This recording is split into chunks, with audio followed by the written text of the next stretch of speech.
That federal officials serve subpoenas to Marxist political influencer Hassan Piker, as well as Code Pink co-founder Susan Medea Benjamin, as part of a wider investigation into whether U.S. organizations and leaders violated U.S. laws and sanctions in supporting Cuba's communist regime. Now, this comes after several reports say Cuba has discussed possible drone attacks on Guantanamo Bay, as even Key West, Florida. Secretary of State Marco Rubio even saying that Cuba is a, quote, threat to the United States, but Havana is accusing him of lies. Joining me now, senior policy analyst of America for Heritage Foundation's Allison Center for National Security, Andres Martinez Fernandez. Also with us, fellow at the Manhattan Institute, Daniel D. Martino. Gentlemen, thank you so much for joining us. Daniel, I want to get your reaction first.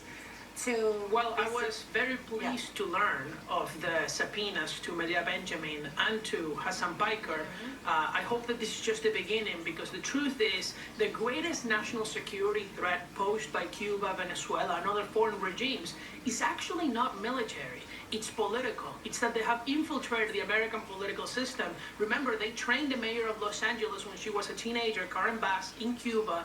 They've trained a host of activists of the Democratic Socialists of America who are now getting elected to state and local office with the ultimate goal of taking over the United States from the inside. That is the biggest threat. That is the biggest threat. I had no idea that she trained there. Yeah. That is incredible. And then we know Hassan Piker, he comes from a very wealthy family, so it's incredible to me that he's praising Cuba, and we know they got the rolling blackouts, people in line, there's no food. And Andres, Cuba is telling its citizens to prepare for war, and that any U.S. military action would result in a bloodbath. You know, what goes through your minds as you're seeing this kind of embrace of communism here in the United States by the mayor of New York City, the mayor of Los Angeles, and plenty of other political leaders throughout the United States? Well, it's very worrying. Obviously, we have this issue where American politicians on the left in particular have a sort of affinity for communism and Cuba in particular, which is long-standing, and that's all despite the fact that this is a regime and a political system in Cuba which has caused untold human suffering, led to the deaths of thousands, and actively undermines the U.S. national security and hemispheric stability. The Cuban government was the one driving force behind the rise of Chavismo in Venezuela, and also the untold suffering that has caused. And this is a regime which poses a very significant national security threat to the United States.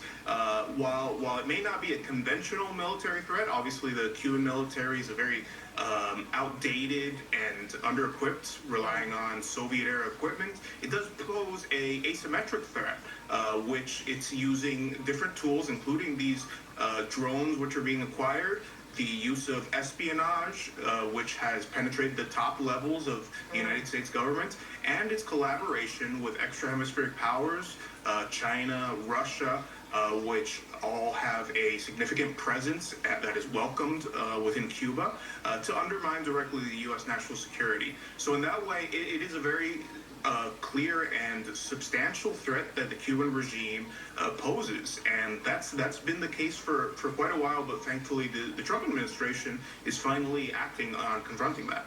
Daniel, I want a quick final thoughts from you about where do we go from here. Do you think diplomacy is still on the table here?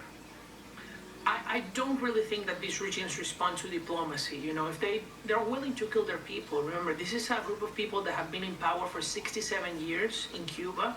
They have decimated their country. They have tortured thousands of people, led to millions of refugees. The only language these people understand is force, which is something that President Trump understands. That's why on the day of the indictment of Raul Castro, who killed American citizens, the USS Nimitz, an aircraft carrier, entered the Caribbean. The U.S. Embassy in Cuba welcomed it on social media. I think that their strategy is to threaten them, but I think they're soon going to realize that threats are not enough. They're going to have to do the Maduro treatment to Raul Castro very soon.